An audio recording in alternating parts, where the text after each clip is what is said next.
Finalmente, ¿cómo andás? Gracias por atendernos. No, por favor, gracias a ustedes, perdón por el inconveniente. Y lo único que hago una pequeña corrección. Sí, El domingo pasado a la noche aterricé en Ezeiza, o sea que yo estoy en Argentina, estaba ah, de show Mirá. perfecto. ¿Pero dónde estabas, Cristian? ¿Cómo te va? ¿En Rusia? ¿En qué parte? Estuve la mayor parte del tiempo en Moscú, estar, convocado en tres foros a los que me invitaron, después dando una charla también en la Academia Diplomática del Ministerio de Relaciones Exteriores, también en Moscú, y después, bueno, me invitaron a Yekaterinburgo, ahí en los Montes Urales, donde también di una charla para la Universidad Pedagógica, una ciudad que siempre me trata muy bien, así que disfrutando mucho de mi querida Rusia. Mira qué interesante. Cristian, para empezar a charlar acá, planteaba ese recién. ¿Hay guerra todavía? Porque tampoco nos llegan tantas noticias ni se habla tanto después de un par de años de conflicto, ¿no? O sea, es una pregunta común para alguien que está sin mucha información. ¿Hay una guerra todavía en Rusia? Sí, claro, sí, sí, sí, sí, sí, Mm, todavía hay una guerra, la guerra que está librando Rusia, respondiendo a la agresión de la OTAN, 32 países que no logran después de casi 4 años doblegar a Rusia ante esa ilusión que se hicieron en algún momento de poder derrotar a la principal potencia nuclear y al país más grande del mundo. Una ilusión en toda regla, la de los europeos especialmente. Pero bueno, sí, sigue la guerra, sigue siendo el país más sancionado de la historia y también sigue con un crecimiento que es realmente impresionante. Este es el tercer viaje que hago en el año a Rusia. En total he estado 4 meses porque siempre cuando voy procuro estar en periodos prolongados y les puedo asegurar, compañeros, que es algo asombroso el nivel de crecimiento que, es más, poniéndolo en contexto en estas circunstancias, es más que sorprendente y para que ustedes se den una idea, el crecimiento de Rusia es 4 veces el crecimiento de la Unión Europea. apa. ¿Y qué tiene algo que ver la guerra? O sea, ¿lo ayudó económicamente a Rusia la guerra?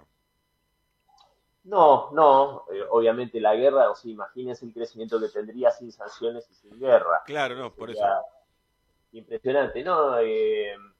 Lo que la ayuda a Rusia es que es un país que es infinitamente rico, más allá de que algunos tontos dicen que es un país de segundo orden, que tiene el PIB de Italia, es una forma bastante tonta de calcular la riqueza cuando es el país más extenso del mundo y que tiene las principales riquezas naturales de muchísimos ítems que son valiosísimos, como hidrocarburos energéticos, alimentos, forestales, minería, etcétera. Entonces, estando muy bien administrado, como lo está desde hace ya 25 años por el presidente Vladimir Putin, y con una economía muy sólida en la cual, para que ustedes se den una idea, de las 10 principales empresas rusas, 6 de ellas son estatales y funcionan espléndidamente bien. Así que eso permite, entre otras cosas, que los impuestos en Rusia sean muy bajos, tenga muchas facilidades para las pequeñas y medianas empresas, porque no necesitan la lógica que nos han, que es una lógica que viene de la época soviética, ¿no? El tema de tener impuestos bajísimos, por el contrario del mito, ¿no? Del zurdo empobrecedor y todo eso. Entonces Rusia sigue más o menos con esa lógica, con empresas poderosas en el ámbito estatal, que Mm, son muy bien administradas, que generan riqueza y que esto permite, por supuesto, no mm, asfixiar a las pequeñas y medianas empresas con mm, impuestos altos, como pasa en otros sí. países. Cristian, parafraseando al periodista Iván Jadrowski, que hablaba sobre China irónicamente, diciendo no tienen aquel problema de la democracia. ¿Qué pasa en Rusia con eso? También hablamos de un Putin que está hace 25 años. O sea, no, una cosa es la forma que ver nosotros entendemos una democracia occidental y demás, sin juicio de valor, digo, ¿tienen ese mecanismo o cómo podés describir el sistema político? Me gusta mucho la definición de Iván Mm, respecto a China porque en muchas cosas está sobrevalorado, sobredimensionado lo que es la democracia, o por lo menos porque no hay una sola democracia claro. y la democracia liberal que tenemos en Occidente es bastante cuestionable desde el punto de partida, que si no sos millonario o tenés el aporte y la ayuda de los millonarios o de las empresas y corporaciones, difícilmente llegues al poder. Así que eso de democracia, poco y nada. Dicho esto, en Rusia por supuesto que hay una democracia, de hecho hay una democracia de corte occidental, con el principal partido que es Rusia Unida, que es el partido del presidente Vladimir Putin, pero que curiosamente en las últimas elecciones presidenciales él se presentó como candidato independiente, lo cual simbólicamente es muy importante para los que conocemos la historia de Rusia y los simbolismos. El segundo partido en importancia es el Partido Comunista de la Federación Rusa, y después hay otros partidos ya de tendencia por ahí de centro-derecha, por llamarlo de algún modo, que es el tercero, el que era liderado hasta su fallecimiento por Vladimir Zhirinovsky, pero todos de corte patriótico. Y como partido de corte liberal, pro-occidental, está Novie Lyudy, Nueva Gente, que es un partido que no convoca más del 3% de los votos, así que más o menos es un, digamos, para cerrar y no extenderlo tanto, a nosotros en Occidente nos convencieron de esa tontería de la alternancia, ¿no? Entonces, nosotros que somos futboleros, Sí. pongan que la FIFA dice que a partir de mañana ningún futbolista puede participar en más de 2 mundiales. ¿Cómo veríamos esa medida? Como una estupidez en toda regla, ¿verdad? No hubiésemos tenido el Messi brillante del último mundial que nos trajo la Copa a la Argentina, ¿o me equivoco? Sí. Exactamente. Ni el Diego del 86. Claro. Bueno, imaginémonos una cosa. ¿Qué es más importante, un presidente o un futbolista? Un Sí, futbolista. bueno, claro, ¿no? Un futbolista, está claro, ¿no? Estamos todos de acuerdo, Cristian. Sí, sí, continúa, estamos de acuerdo, un futbolista. Bueno, para mí si es bueno un presidente. Imagínense la tontería que nos dicen, no, más de 2 periodos no. Es una estupidez en toda regla que impone el poder real, que es el poder de las grandes corporaciones, que sí mantienen políticas empresariales a largo plazo, con directorios que son estables en el tiempo, sino veamos el señor Mañeto cuánto tiempo estuvo al frente del grupo Clarín, Claro. el señor Roca al frente de su empresa, y hay muchos que me descalifican este argumento diciendo, pero no tiene nada que ver porque son empresas privadas. Sí tiene que ver porque estas grandes corporaciones sí interfieren en la política de los países no solo se involucran, sino que manipulan lo que es el poder político.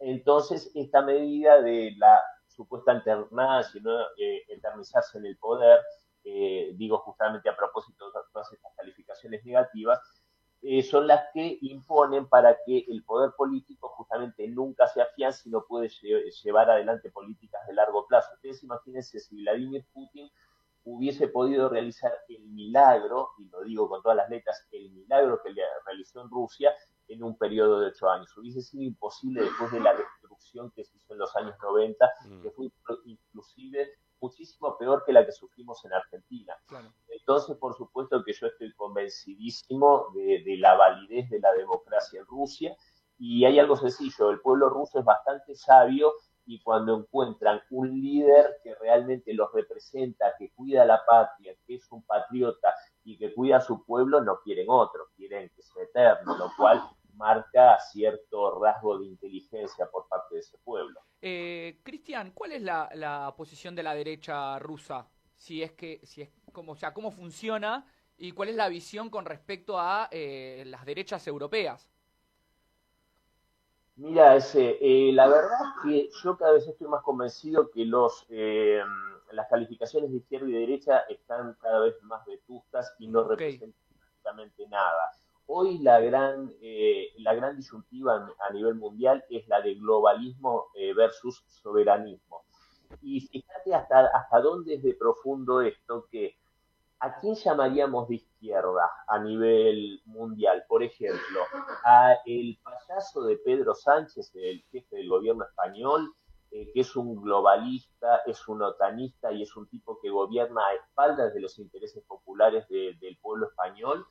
O llamaríamos izquierda al socialdemócrata Robert Fico, que está en contra de la OTAN, está en contra del belicismo, está a favor de tener vínculos con Rusia, que son favorables y beneficiosos para los intereses de su pueblo y de su clase trabajadora. Entonces, ¿cómo pueden ser los dos izquierdas? Y en la derecha nos pasa lo mismo. ¿Qué serían los conservadores británicos, que fíjate que hacen lo mismo que los laboristas británicos?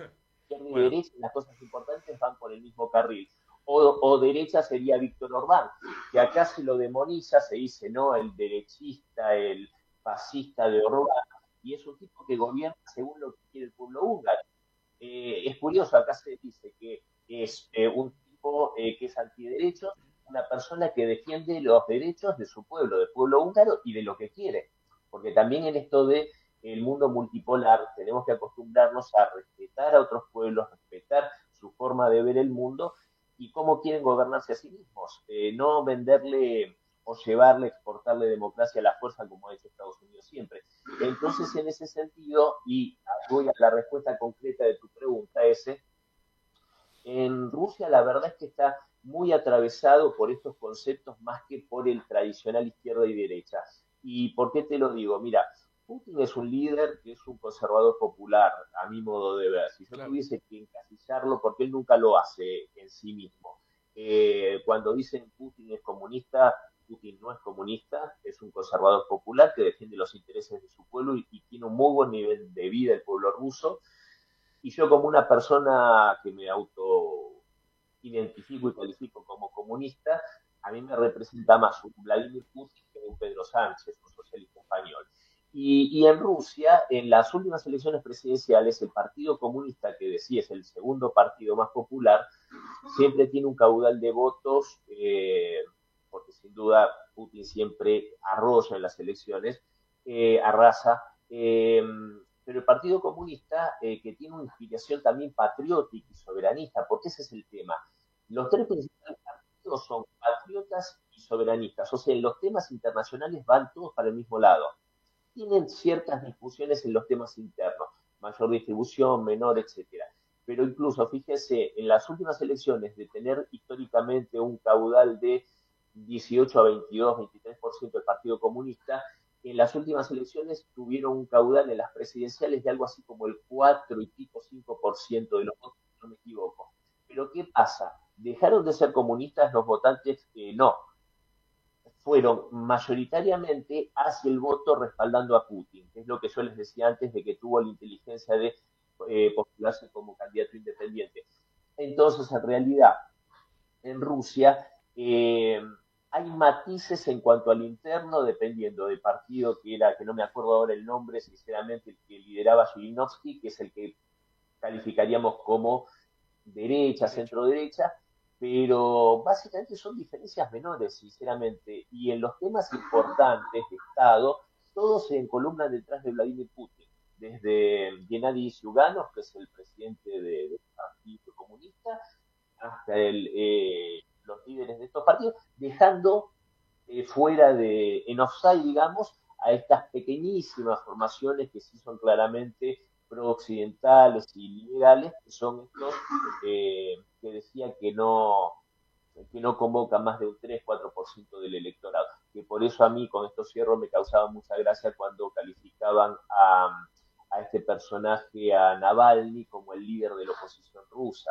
O sea, un tipo que no convocaba más que ese número que estoy diciendo, y el líder de la oposición rusa es Gennady Zyuganov, que es el presidente del Partido Comunista. Claro. Que históricamente tuvo alrededor de un 20% de los votos y que estuvo a punto de ser presidente y ganarle a Yeltsin en la segunda elección, a Boris Yeltsin, allá por los 90, si no hubiese sido por toda la campaña que hicieron de marketing informativo todos los oligarcas que tenían los canales, los medios de difusión de su poder en ese momento. No, pensaba también en análisis de izquierda y derecha, que a veces no tenemos muy en cuenta un socialismo de alta eficacia que pueden ser los países escandinavos también, ¿no? Mirá, yo te subo la apuesta. Yo siempre pongo de ejemplo como un ejemplo. A ver, China es un ejemplo de comunismo exitoso, es comunismo al estilo chino, y cuando algunos progres le quieren regalar el triunfo de los camaradas chinos al capitalismo diciendo no, China no es comunista, es capitalista, yo digo qué torpes que son porque le demostraron al capitalismo que le pueden ganar en su propia cancha y con sus propias reglas. Y hay que ver solamente la realidad social de China, que tiene, bueno, sacaron 800 millones de chinos de la pobreza, y hoy la edad promedio para acceder a una vivienda propia en China son 22 años. Yo quisiera ver si acá, pero creo que ni borrachos estamos a eso. Así que bueno, pero un ejemplo súper exitoso es el de Bielorrusia, Ajá. que yo siempre digo, fíjense muchachos cómo en Argentina, en toda nuestra región iberoamericana, por derecha y por izquierda, para halagar o para descalificar, siempre se citan ejemplos como Cuba o Venezuela, que no son los ejemplos más exitosos, merced a un brutal bloqueo, a sanciones, etcétera. Pero digo, parecería que es como fíjense que hay como una coincidencia desde la izquierda y desde la derecha. Ahora, desde la izquierda y desde la derecha iberoamericana nunca se menciona a Bielorrusia. ¿Por qué? Porque es el ejemplo más exitoso que hay. Bielorrusia es el ejemplo de lo que hubiese sido la Unión Soviética si no hubiese caído. Es un país que tiene un nivel industrial asombroso, y aparte digo porque lo conozco, conozco la realidad de Bielorrusia. Es un país cuya economía, el 80% es estatal. O sea, sigue el esquema de la Unión Soviética, siguen los planes quinquenales, tiene industria pesada estatal que es ejemplar. Los camiones de minería, ¿vieron esos camiones inmensos que son para la industria minera? Que te pueden pasar por encima una rueda, una camioneta sin darse cuenta porque son gigantes. Bueno, el país que hace los mejores camiones de ese tipo es Bielorrusia. Tiene industria de maquinaria agrícola, tiene industria de tecnología de punta, muchos de los principales y los más populares juegos de video son justamente de la industria bielorrusa, tiene una industria alimenticia que es increíble, de la época así, con los kolhos, las granjas colectivas, que llegaron a un grado de sofisticación en el cual no solo producen la materia prima, sino que también la industrializan en el mismo kolhos y tienen las cadenas de comercialización. Entonces llega un producto de primera calidad a la gente a un costo muchísimo menor. Entonces, de Bielorrusia, lo único que dice por izquierda y por derecha es descalificar a Lukashenko, decir que es el último dictador de Europa, cuando es un presidente democráticamente elegido desde 1995, y que tiene un país que es asombroso. Pero vos vas ahí y te enamorás de ese país, desde la limpieza, desde la seguridad, desde el bienestar de la gente. Entonces, vos fíjense muchachos, cómo hay un ejemplo mucho más cercano y que realmente tiene una economía y una organización socialista de verdad. En los países escandinavos lo que tenemos es un muy buen estado de bienestar que hay que ver hasta dónde les dura, porque ahora el estado de bienestar está bastante en cuestión en toda Europa. Así que, pero Bielorrusia es un caso para tener muy en cuenta porque realmente es un ejemplo a seguir. Hace algunos días se preguntaba en una nota de la BBC por qué Trump no ha logrado convencer a Putin para acabar con la guerra en Ucrania. No sé qué nos puede contar vos. ¿Hay tal relación entre Trump y Putin a esta altura de las cosas? ¿Hay, no sé si una amistad es la palabra, pero una camaradería, una charla, un diálogo? Vos estás preguntando si se juntan a comer, ¿no? No se van a comer una pizza, ok. ¿no? En Pizza Hut. Yo creo que cuando se normalicen las cosas no descarto encuentros de ese tipo entre Trump y Bueno. Putin. Yo creo que tiene muchas más cosas en común entre ellos que con tipos como Macron, como Starmer, como Merz, porque de hecho hay veces que los enemigos unifican, ¿no? Y tienen enemigos comunes. El globalismo europeo es enemigo de Putin, es enemigo de Xi Jinping, es enemigo de Orbán y es enemigo de Trump también.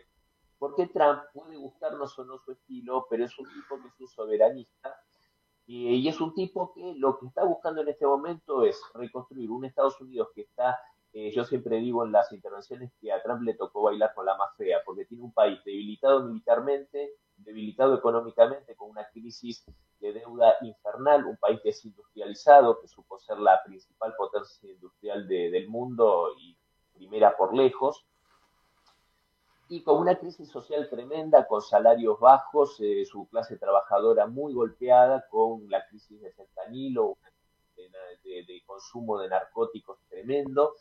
Entonces tiene un problema grave. Es un tipo que está tratando de a su modo hacer lo mejor que puede por su país. Yo no tengo demasiadas dudas que es un tipo que patriota dentro de su país y obviamente va a defender los intereses de su país. Después hay que ver cómo nosotros defendemos los intereses de nuestros países. Eh, y decía, tiene mucho más en común con Putin que con estos europeos que quieren el fracaso, porque ellos se sentirían más cómodos con un Biden o una Kamala Harris en el Salón Oval, porque respondían a los mismos intereses, a la misma corporatocracia financiera. Y el tema no es que no pudo convencer a Putin, el tema es que no pudo doblarle el brazo, que eso sí es un signo de debilidad, porque Trump no es el tipo más poderoso del mundo para nada, ni siquiera de los Estados Unidos, porque ni siquiera maneja la totalidad de su partido republicano. En su primer mandato estaba solo. Hoy tiene un equipo muy interesante de gente leal, como su vicepresidente Vance, como Tulsi Gabbard, que es la directora nacional de inteligencia, y otros personajes, bueno, Kennedy Jr., etcétera, pero es minorita dentro del partido, está en una situación de debilidad, y no le ha podido doblar el brazo a los europeos, que son los que realmente están manteniendo esta picadora de carne en Ucrania, están yendo, como lo dijeron, hasta el último ucraniano. En este país ya se calcula en 1.200.000 militares muertos, ya bajas definitivas ucranianas.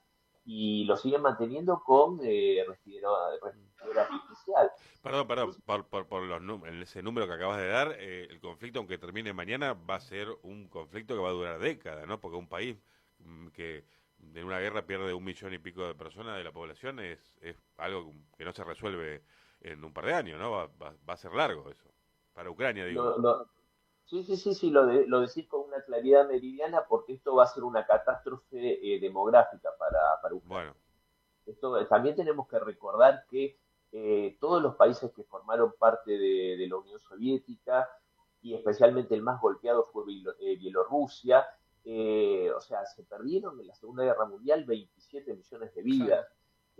Hace algún tiempo yo lo escuchaba al embajador ruso en nuestro país, Feokistov, diciendo que de no haber sido por la guerra civil, la Primera Guerra Mundial, la guerra civil posterior a la Revolución y la Gran Guerra Patria, que es la Segunda Guerra Mundial como se la conoce en Rusia, hoy la población de Rusia tendría que estar alrededor de los 500 millones de habitantes y son 145, porque recordemos que la población se multiplica de un modo geométrico.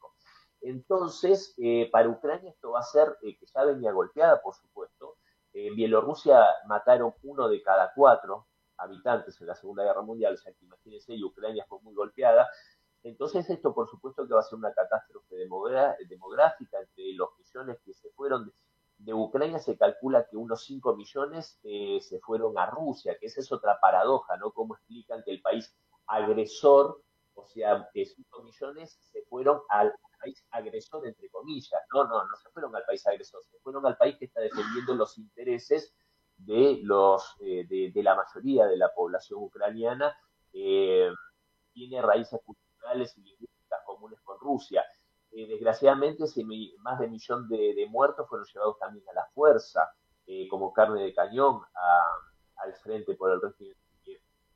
Pero bueno, en fin, este es algo que, como vos bien decías, va a llevar décadas recuperarse si es que lo logra en algún momento Ucrania. Cristian, pensaba recién, podemos estar hablando, no sé, muchísimo. La verdad que con la claridad y los datos que aportás está buenísimo, así da gusto. Hace poco hicimos un viaje a Europa del Este y hicimos un móvil un poco en sorna. Cuánta gente en la calle conocía al presidente de Argentina. Y la ¿Dónde verdad, era eso? lo habíamos hecho Albania. Sí, en Albania lo habíamos hecho. Y no, ninguna de las personas, solamente hubo un chascarrillo con alguien al final de Israel, Había alguien de Israel, sí. que lo tuvimos que ayudar. Mi pregunta a raíz de eso, y pensaba, es ¿cómo nos ven? En Rusia. En el mundo, en Rusia, ¿cómo nos ven? Bueno, a ver, en Rusia particularmente a los argentinos nos quieren mucho, tienen un cariño muy, muy grande por nosotros, que esto es debido a personajes históricos, bueno, el Che Guevara, que sabemos que tenía esa doble condición de argentino-cubano, pero a raíz de las figuras como la del Che, astros deportivos como Messi, Maradona, en El su Diego. momento Lolita Torres fue un Mirá. emblema, Ajá. pero Amada, hay una anécdota muy linda de Yuri Gagarin, que le mandó una carta después de que estuvo en el espacio a Lolita Torres diciéndole que, no, esto es posta, esto es real, le mandó una carta porque era un fanático de Lolita Torres, diciéndole que de algún modo ya lo había acompañado porque cuando estaba en la cápsula espacial y para tranquilizarse y todo iba tarareando mentalmente las canciones de Lolita Torres No. y le pidió una foto autografiada que se la mandó y después se encontraron personalmente en el Festival de Cine de Moscú. Qué locura. Así que hay un Natalia montón de Oreiro, cosas. Natalia Oreiro, No, pero Cristian. es uruguaya. Natalia. Natalia Oreiro, Verdad, que es claro. uruguaya, pero bueno, sabemos que Uruguay es nuestra provincia rebelde, es el Taiwán del Plata, así que es como si fuera nuestra. Sí, sí. Dijiste vos, Pero Cristian. no, sí, Natalia es amada ya. Entonces, nos quieren mucho a los argentinos en particular, a los latinoamericanos en general también, Bien. hay muchos lazos afectivos. Sí. Pero, Entonces, eso atenúa Mm. el papelón que significó Milei, claro. el papelón y el costo enorme para nuestro país, esa salida intempestiva y el rechazo a la invitación a los BRICS. A ver, Y a los rusos les cuesta un poco entender porque nos tienen muy, muy bien conceptuados como un pueblo muy culto, etcétera, y les cuesta bastante entender cómo fue que elegimos a un presidente que dialoga con perros muertos, que tiene que se hace el anti-woke y presidente más woke que Milei, difícil de encontrar, ¿no? Un tipo de 55 años que no sí. está casado, no No tiene tiene hijos. hijos, no tiene familia, tiene un vínculo raro con su hermana que tampoco está casada, tiene vínculos raros y consejos económicos de perros que han fallecido, a los que dice que son sus hijos. Entonces es realmente bastante woke a pesar de que diga lo Qué contrario. buena definición de boca. Sí. Y Sí. no, decime. No, pensé también a ver si vos podés agregar alguna información en este de vuelta Argentina-Rusia, que en los últimos años es una cosa que uno ve como ciudadano, como nada más salir a compartir espacio público y hablar con gente, de una migración rusa bastante importante, y casi todas son parejas rusas con bebés. Que uno ve que están en... Villa Urquiza es el paraíso de ¿Por qué las rusas ¿Por qué se embarazadas. da esa migración rusa? ¿Tenés algún dato al respecto? Mirá, primero, Sí, acá no hay que generalizar. Primero, una cosita muy cortita que me sí. vino ahora a la mente y fíjate el vínculo profundo que tenemos con Rusia, que la Unión Soviética, en la guerra de Malvinas, la Unión Soviética fue uno de los 3 países que más nos apoyaron en todo Ajá. sentido, como Perú, Venezuela y la Unión Soviética, con información de inteligencia incluso vital, que fue lo que nos ayudó esa información a hundirle varios buques importantes a los ingleses. Nos apoyaron también con la vacuna contra el COVID en la Claro, pandemia. claro. Y vos hablabas de el buque este que amenazaron al Reino Unido, que Sí, habían sí. encontrado. Bueno, ese buque, el Yantar, no es un buque de guerra, es el buque de búsqueda y rescate y de investigación que fue el primero en llegar y el último en irse cuando se hundió Lara San Juan.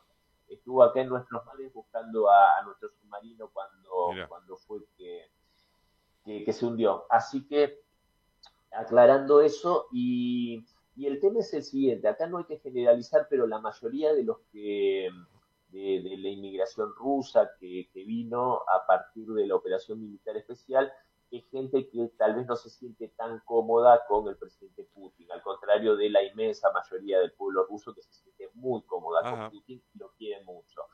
Entonces es gente más tirando a disidente, pero repito, no hay que generalizar, no es el 100% de los casos, por supuesto, pero también hay otro elemento que hace que nuestro país y los rusos, que es gente bastante astuta e inteligente, le encontraron el agujero al mate, y es que el pasaporte argentino es un pasaporte muy preciado, es uno de los que permiten la entrada a mayor cantidad de países sin visa, algo así de 140 o 160, si no me equivoco. De hecho, yo a Rusia entro sin visa, no se necesita visa y puedo estar 90 Mira. días sin ningún problema.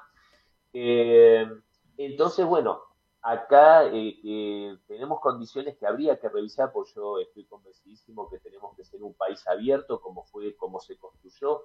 La mayoría de nosotros descendemos de Ujú. inmigrantes que vinieron a trabajar y a hacer grande el país, pero también hay algo que es por demás de absurdo, que es la inmensa facilidad y prácticamente carencia de cualquier requisito para acceder a la ciudadanía argentina. Esto no pasa prácticamente en ningún país del mundo, pero curiosamente, si vos das a luz a un niño en nuestra tierra, automáticamente el niño, el papá y la mamá acceden a nuestro pasaporte, que repito, es muy preciado. Mm.